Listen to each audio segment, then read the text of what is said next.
this application, and you have to make sure that if you have this already, then you have updated the latest version of this application.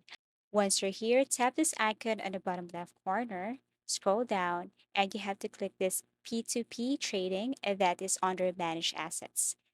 And then you have to wait for a couple of seconds as it is loading. So this is the P2P trading, and what you're going to do is to tap sell. As you can see, you have two options here. You can buy and you can sell.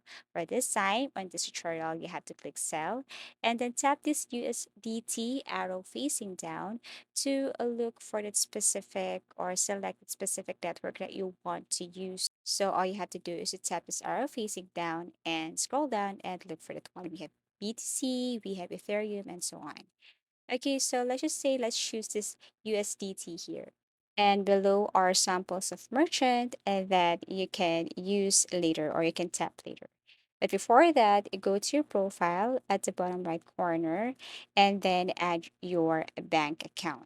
So once you tap this profile right here, add account. So you can select a currency by tapping this arrow facing down.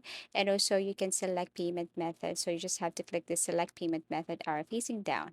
You can see here fast pay, you can see here interbank, iCard, MoneyGram, and so on. So just tap one.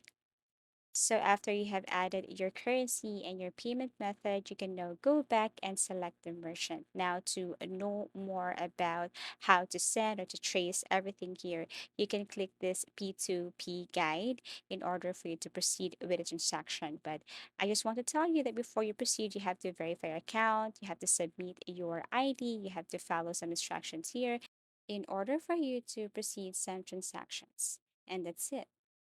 Thank you so much for watching and see you again in our next video tutorials.